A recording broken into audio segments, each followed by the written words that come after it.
Jesus' time, greatest time of trouble. How did Jesus dealt with that? His greatest time of trouble. Our greatest time of trouble is ahead of us. So, the church is quiet now. So we need to watch the Master, how he dealt with his greatest time of trouble. First of all, he was fully connected to God by spending time in his closet. But trouble is now upon Jesus, Sister Miriam. Let's see. Just jump back. Hopping over. Just jump back to Matthew chapter 26. Lord have mercy. This is precious to the preacher. Matthew chapter 26, verse 36. And the Bible said, then cometh Jesus with them unto a place called Gethsemane, and said unto his disciples, sit ye here while I go and pray yonder. Jesus said, hey, you stay here while I go and pray over yonder. But he's still now carrying with him three guys, Peter, James, and those thunderous guys. Yeah, those guys who they were gangbangers. They would knock the head off of you now. And Peter was a knife man, Sister Flo. But Jesus said, I need some folks with me. No. Enter the garden with the preacher if you can. You are now at Gethsemane. You're watching like a good movie, Pastor, my dear son. You're watching the movie now. Jesus entered the garden with 11 other men. One of them gone for money. They have that one. He already, Pastor. He has the purse of 30 pieces of silver of the sale of Jesus. So he gone after money. I'm wondering if somebody in church today, you are thinking of going after money. Jesus meet you at the right time. Hey, stay with Jesus. Enter the garden with Jesus alone. Amen. Bible said that now if you're watching this movie, Jesus walking, 12 men walking. They're walking and you, Holy Ghost said the preacher, Jesus said, you stay here. That's 8 guys. 8 of them, Pastor. They are now, I don't know, maybe, stay here and pray. So I believe that they assume the position of prayer. No, they are there. And Jesus said, okay, you 3 other guys, you follow me. No, they walk up a bit with Jesus. Now, I believe that the other 8, Sister Miriam, they were getting a bit jealous. Yeah. How come Jesus taking those 3 guys into his closet? He has never taken anyone into his closet. How comes? No, he is in trouble, it seems. And he's taking them into his closet. Bible said, and you have to feel it for Jesus, Pastor Mark. In verse 38, he said, then he said unto them, my soul is exceedingly sorrowful, even unto death. Tarry ye here and watch with me. Jesus needed those that would watch with him. I am wondering if God's people are watching that the signs are fast fulfilling now. I'm just wondering if God's people are faster while we should be. No, watch this. And the Bible said, and he went a little further and fell on his face and said, oh my Father, if it be possible. Jesus was in agony. Yes. Now, the 3 guys that went forth with Jesus, Jesus said, you have to stay right here. Luke tells us how far Jesus went from them. In Luke chapter 22, verse 41. Luke Luke tells us that Jesus went a stone throw from them. So Jesus said, even though I am in my final moment, my greatest time of trouble, I still need my closet. Yes. The power is in the closet. Amen. With you and God. Sister Miriam, you cannot pray the same way again.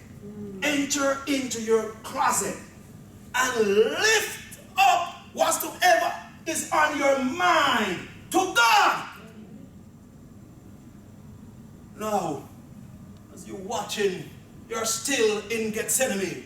Jesus now is in agony and he's there praying.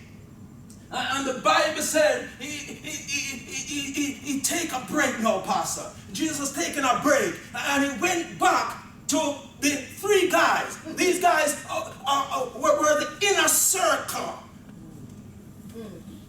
And he found them fast asleep. Hear the preacher. Never sleep when you should be praying. That's a recipe for disaster. The church should be praying now, but God's church is fast asleep. I'll prove it to you as a recipe for disaster. I mean, Pastor Morelli, Jesus was almost in shock when he came back and he saw the disciples sleeping. In verse 40, Jesus said to Peter, what? I can imagine as you're in Gethsemane looking at the expression on Jesus' face. What? How comes you are faster? Well, you should be praying. This is spiritual madness. How comes you are fast asleep? In the greatest time of need, the church is fast asleep. And I'm talking about these guys. They spent 3.5 years walking with Jesus. But they were unconverted like the sinners out there. Well, Jesus said it. Further down in Luke. Peter, when thou art converted, feed my sheep. Lord have mercy. No, watch this. The time of Jesus' trouble, it was up on him, El Taban. And now, he prayed, the Bible said in Luke, an angel came and strengthened Jesus. Let me preach myself. The Bible said an angel came and strengthened Jesus. But what about the other disciples? Were they strengthened as well? Sleeping folks cannot get any strength. When the church is fast asleep, no strength for you. And watch what happened. When they went downtown, when the time of the trial came for Jesus, they handcuffed Jesus and they took him downtown. Matthew recorded it in Matthew 26 verse 52. They all forsaken Jesus and fled. When they should have been praying and getting strength from God, they were fast asleep. So when trials come, they were as weak, as we say in Jamaica, as lice. You don't know that, Sister Alex, you don't know that. Yeah. Anybody know lice? Yeah. They were as weak as lice. They ran away from Jesus, having spent 3.5 long years in the ministry. The Bible said they have forsaken Jesus and fled.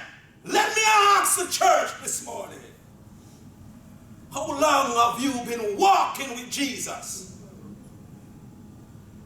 Are you in your closet gathering strength from God one-on-one strength. Nothing beats that. You can pray all you want in church. I am not negating public praying, but I am saying the power is in your closet.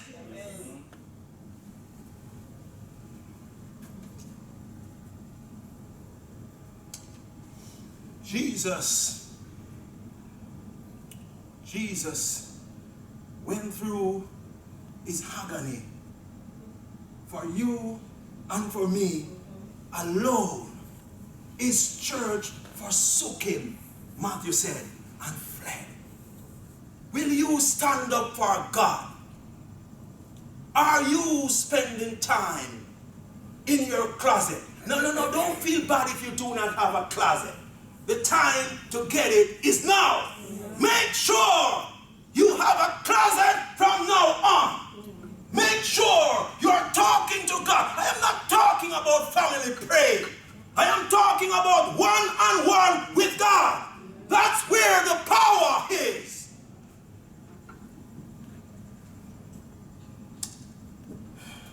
Holy Ghost help the preacher.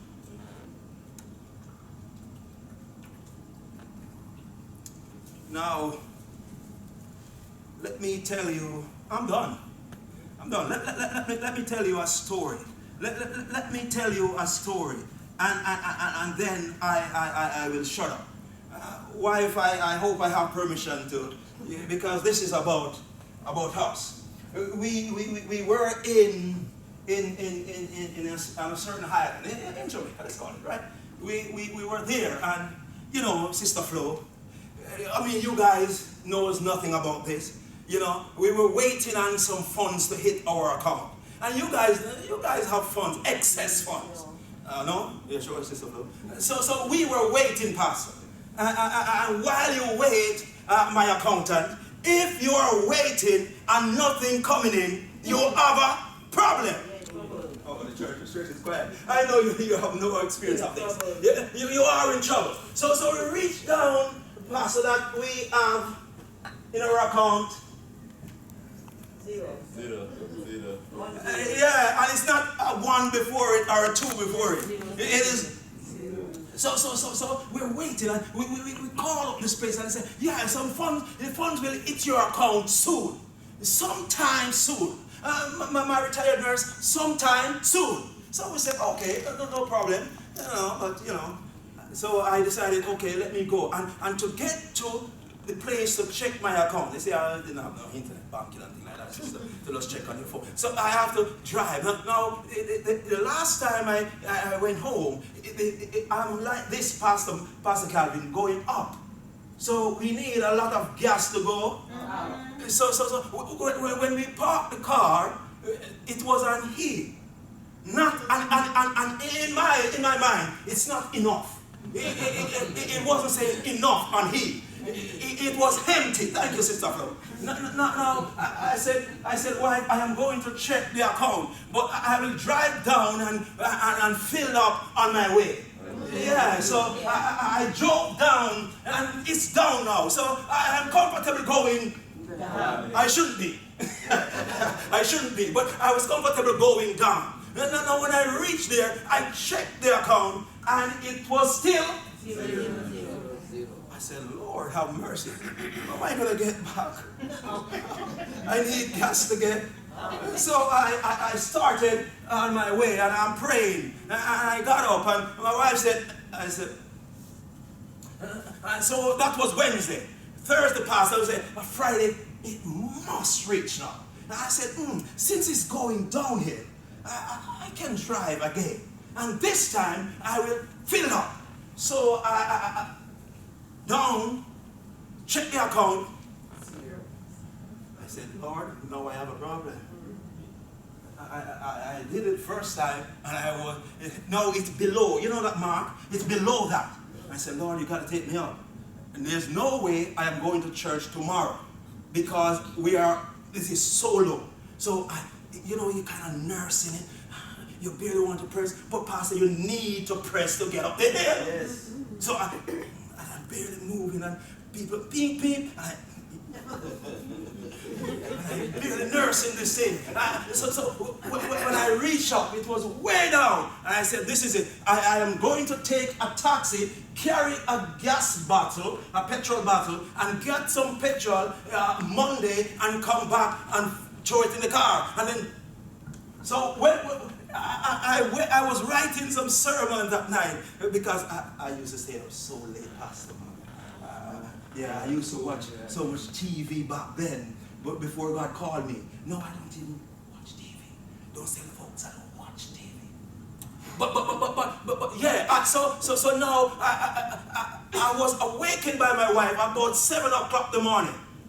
Pastor called and said, I want you to go and preach up in a church for me. And I thought my hills were this. Their hills like this. And I said, so my wife said, there's no way we can make it. You better take taxi. But we are on zero. So where's the taxi money? So my wife said to me, what are you going to do? Are we going to call and tell the pastor that you cannot make it? I said, we're going to church. Get the family ready. We're going in Jesus' name. Amen. So we got ready, and when I start that thing, Pastor, it's way below. The light seems brighter. You know, that orange light on it, it seems brighter. It seems like it's almost touching red. It's time to park the vehicle. We prayed again inside there. And I said, God, this is your journey. You called me to preach, and I am going in your name. You must provide, because that's the God you are. So we drove and going up the hill. I'm like, Lord have mercy. And now we are going up. And it seems never ending, Sister Miriam. Up. Then we reach a church.